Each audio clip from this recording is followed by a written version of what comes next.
اللهم صل على سيدنا محمد وعلى آله أفضل صلواتك عدد معلوماتك.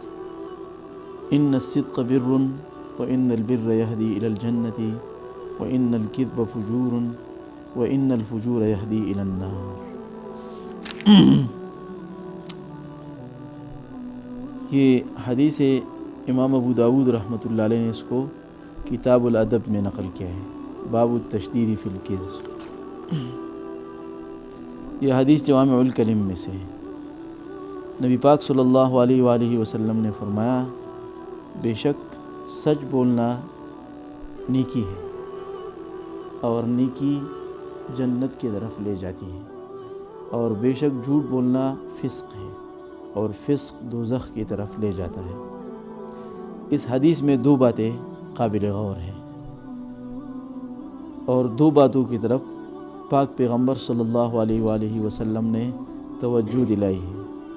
پہلی صفت سچ بولنا اور دوسری بات جو ہے جھوٹ بولنا. سچ کے اچھے ہونے پر تو سارے لوگوں کا اتفاق ہے. سچ بولنے پر اس حدیث میں یہ انعام بتایا گیا کہ سچ جنت کا راستہ ہموار کرتا ہے، یعنی سچ جنت کے لیے تمہید ہے، راستہ ہموار کرتا ہے. اور جھوٹ جو ہے وہ جہنم کا راستہ دکھاتا ہے. اور ایک اور حدیث بھی ہے، پاک پیغمبر صلی اللہ علیہ وآلہ وسلم نے فرمایا، جو آدمی سچ بولتا ہے، الصدق ینجی، صدق آدمی کو نجات دیتا ہے، والکذب یہلک، اور جھوٹ آدمی کو کیا کر دیتا ہے؟ ہلاک کر دیتا ہے. اسی طرح اس حدیث میں آپ علیہ السلام نے فرمایا، الصدق بر، کہ سچائی جو ہے یہ نیکی ہے. سچائی کیا ہے؟ نیکی ہے. یعنی تمام نیکیوں کی اصل اور بنیاد سچائی ہے کہ اس کی برکت سے آدمی برائی یا خود بخود چھوڑ لیتا ہے. اس سچائی کی برکت سے آدمی خود بخود برائیوں کو چھوڑ لیتا ہے. جیسے کہ ایک شخص آپ صلی اللہ علیہ وسلم کی خدمت میں حاضر ہوئے، عرض کیا کہ مجھے ایسا عمل بتا دیجئے جس کی وجہ سے میں گناہوں کو چھوڑ دوں. پاک پیغمبر صلی اللہ علیہ وسلم نے فرمایا، جھوٹ بولنا چھوڑ دو، برائیاں خود بخود ختم ہو جائیں گی. تو محترم بھائیو، دوستو، بزرگوں، ہم خود سوچیں کہ ہم صبح سے لے کر شام تک سچ کتنا بولتے ہیں، جھوٹ کتنا بولتے ہیں. کیونکہ سچ سے اللہ راضی ہوتے ہیں اور جھوٹ سے اللہ پاک ناراض ہوتا ہے. اسی طرح جھوٹ کے برا ہونے پر سب کا اتفاق ہے. جھوٹ پر یہ حدیث، اس حدیث میں وعید جو بتائی گئی، جھوٹ جہنم کا راستہ ہموار کر دیتا ہے. جس طرح سچ جنت کا راستہ ہموار کر دیتا ہے، اسی طرح جھوٹ جہنم کا راستہ ہموار کر دیتا ہے. حدیث میں الفاظ الکذب فجور، جھوٹ بولنا یہ دوسری برائیوں کے لیے اصل ہے اور بنیاد ہے، اور اس سے آدمی برائیوں میں خود بخود پھنستا چلا جاتا ہے. یہ حدیث بھی پوری دین کا خلاصہ ہے. اس حدیث کو جوامع الکلم میں سے شمار کیا گیا ہے. کس میں سے؟ جوامع الکلم میں سے. تو اس لیے اس حدیث کو بہت دین میں ایک حیثیت حاصل ہے اور اسلام میں اس کی ایک حیثیت ہے، ایک درجہ ہے. اللہ سے دعا ہے کہ اللہ رب العزت ہمیں اس حدیث پر عمل کرنے کی توفیق عطا فرمائے اور اللہ ہمیں سچ بولنے کی توفیق عطا فرمائے. جھوٹ سے اللہ رب العزت ہمیں اور آپ کو بچائے. السلام.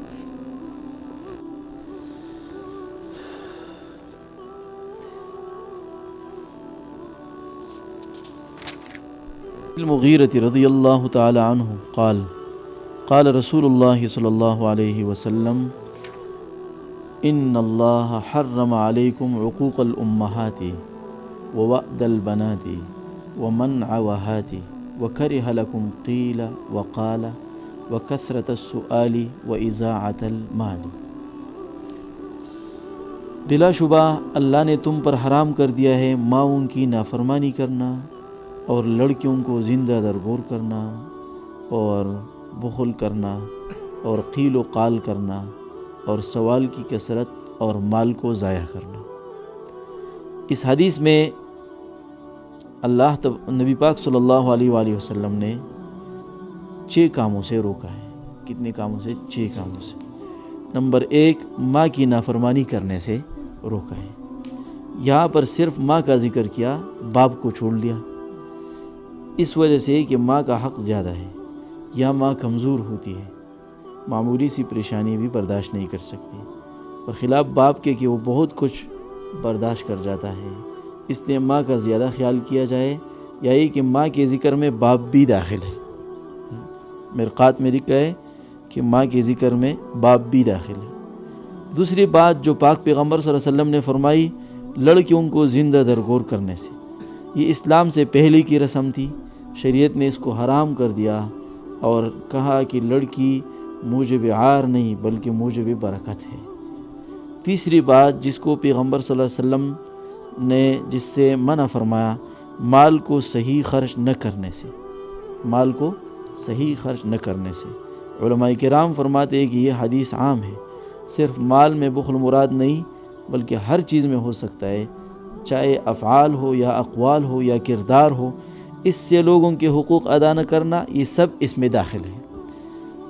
یہ عربی کا محاورہ ہے، معنی یہ ہوتا ہے کہ اپنے کو بے فائدہ بحث میں لگانا، کہ چند آدمی ایک جگہ بیٹھ کر ادھر ادھر کی باتیں اور غلط سلط واقعات، لغو و فضول باتوں میں مشغول ہو۔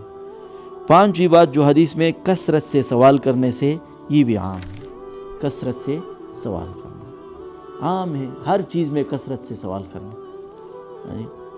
تو کثرت سے سوال کرنا یہ بھی عام ہے۔ نمبر 1، اپنے علم کا اظہار کرنے کے لیے سوال کرنا۔ نمبر 2، کسی کے احوال کے بارے میں بہت زیادہ تجسس کرنا، قرآن میں وَلَا تَجَسَّسُوا۔ اور نمبر 3، یہ خطاب صحابہ کرام کو ہے کہ تم نبی پاک صلی اللہ علیہ وسلم سے زیادہ سوال مت کرو، جیسے کہ قرآن مجید میں منع فرمایا گیا، یا اعوذ باللہ من الشیطان الرجیم، یا ایھا الذین آمنوا لا تسألوا عن اشیاء ان تبد لکم تسؤکم۔ اے ایمان والو، مت پوچھو بہت سی ان چیزوں کے بارے میں، اگر وہ تم پر کھول دی جائے تو تم کو بری لگے۔ نمبر 6، آخری چیز جو اس حدیث میں پیغمبر صلی اللہ علیہ وسلم نے فرمائی، مال کو ضائع کرنے سے، یہ بھی عام ہے۔ نمبر 1، فضول خرچی کرے۔ نمبر 2، مال کو آگ یا پانی یا اس طرح کسی اور طریقے سے ضائع کرے۔